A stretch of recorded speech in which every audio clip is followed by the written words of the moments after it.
நம்ம இன்னைக்கு பண்ண போகிறது பன்னீர் புலாவ். தேவையான பொருட்கள் பார்த்தீங்கன்னா பன்னீர், தாளிக்கிறதுக்கு 2 பீஸ் பட்டை, 2 ஏலக்காய், 3 4 கிராம்பு, 1 ஸ்டார் அனசின், 2 பிரிஞ்சி இலை, 1/4 டீஸ்பூன் ஜீரகம், பச்சை மிளகாய், வெங்காயம், இஞ்சி பூண்டு பேஸ்ட், புதினா, தயிர், மிளகாய் தூள், மஞ்சள் தூள், அரிசி. இப்போ நம்ம பன்னீர் புலாவ் பண்ணுறதுக்கான அரிசியை நல்லா 2-3 தடவை வாஷ் பண்ணிட்டு கொஞ்சமாக தண்ணி ஊற்றி ஊற வச்சுக்கலாம். வெதுவெதுப்பான தண்ணியில் லைட்டாக உப்பு போட்டு ஒரு 10 மினிட்ஸ் பன்னீரை ஊற விட்டுட்டு எடுத்திங்கன்னா பன்னீர் நல்லா சாஃப்டாக இருக்கும். பன்னீரை வாஷ் பண்ணி கட் பண்ணி எடுத்துட்டு அதில் 1/4 டீஸ்பூன் மஞ்சள் தூள், 1/4 டீஸ்பூன் மிளகாய் தூள், லைட்டாக ஒரு பிஞ்சு உப்பு போட்டு கொஞ்சம் ஜென்டிலாக மிக்ஸ் பண்ணிக்கோங்க. மிக்ஸ் பண்ணி இதை நம்ம ஃப்ரை பண்ணி எடுக்கலாம். ஃப்ரை பண்ணி எடுத்துகிட்டு கடைசியாக புலாவில் ஆட் பண்ணிக்கலாம். லைட்டாக ஃப்ரை பண்ணி எடுக்கும்போது அதோட அரோமா நல்லாயிருக்கும். உருளி சூடானதும் நான் இங்கே தேங்காய் எண்ணெய் யூஸ் பண்ணியிருக்கேன். தேங்காய் எண்ணெய் யூஸ் பண்ணும்போது நமக்கு அரோமா நல்லா கிடைக்கும். நீங்கள் ரீஃபைண்ட் ஆயில் கூட யூஸ் பண்ணிக்கலாம். எண்ணெய் சூடானதுமே நம்ம மேரினேட் பண்ண அந்த பன்னீரை போட்டு ஜென்டிலாக ஃப்ரை பண்ணி எடுத்துக்கலாம்.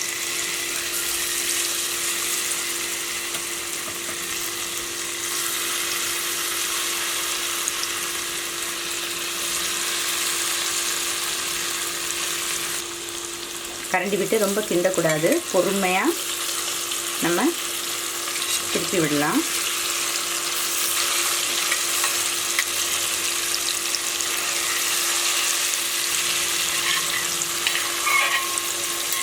நம்ம இந்த மாதிரி ஃப்ரை பண்ணி எடுக்கும்போது அதோட அவுட்டர் ஏரியா வந்து நல்ல கிறிஸ்பியாகவும் இன்னர் நல்ல சாஃப்டாகவும் இருக்கும்.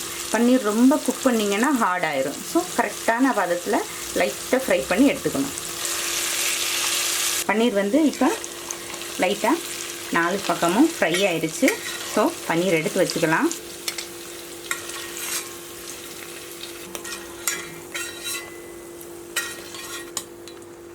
அதே ஆயிலில் நம்ம தாளிக்கிறதுக்கு எடுத்து வச்சுருக்கிற இன்க்ரீடியன்ட்ஸ் எல்லாம் போட்டுடலாம்.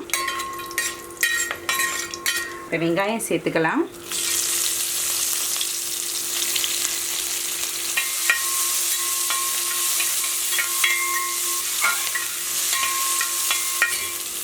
பச்சை மிளகாய் ஆட் பண்ணிக்கலாம். 1/4 டீஸ்பூன் உப்பு ஆட் பண்ணிக்கலாம். அப்போ நம்ம வெங்காயம் சீக்கிரமாக வதங்கும். இப்போ இஞ்சி பூண்டு பேஸ்ட் ஆட் பண்ணிக்கலாம். இப்போ எடுத்து வச்சுக்கிற புதினா ஆட் பண்ணிக்கலாம்.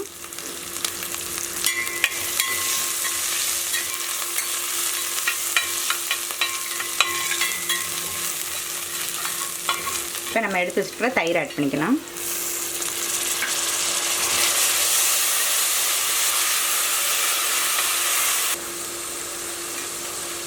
தயிர் அந்த வெங்காயம் வதங்கினதோட மிக்ஸ் ஆனோடனே நம்ம இப்போ ரைஸ் ஆட் பண்ணிக்கலாம்.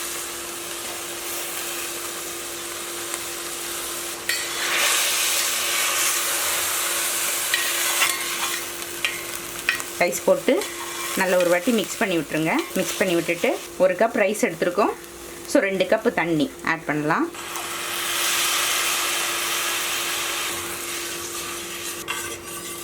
ஃப்ளேம் ஃபுல்லாக வச்சுக்கோங்க. நல்ல ஒரு கொதி வரட்டும். கொதி வந்தோடனே நம்ம பன்னீர் ஆட் பண்ணிக்கலாம். இதே டிஷ்ஷை நீங்கள் குக்கர்லேயும் பண்ணலாம். குக்கரில் பண்ணும்போதும் மூடி வச்சு விசில் போடுறதுக்கு முன்னாடி பன்னீர் ஆட் பண்ணிக்கோங்க. நல்லா கொதி வந்துருச்சு. ஒரு வாட்டி நல்லா கிளறி விட்டுக்கோங்க. தண்ணி வந்து கொஞ்சம் ரெடியூஸ் ஆக ஆரம்பிச்சிருச்சு. நல்லா கொதிச்சிருச்சு. இந்த ஸ்டேஜில் நமக்கு தண்ணி கொஞ்சம் வற்றி ரைஸ் தெரிய ஆரம்பிக்கிற இந்த ஸ்டேஜில் உப்பு செக் பண்ணிவிட்டு நமக்கு தேவையான அளவு உப்பு இருக்கான்னு பார்த்துக்கணும். கம்மியாக இருந்துச்சுன்னா இந்த டைமில் ஆட் பண்ணிவிட்டு பன்னீர் ஆட் பண்ணிக்கலாம். இப்போ நம்மளோட பன்னீர் ஆட் பண்ணிக்கலாம்.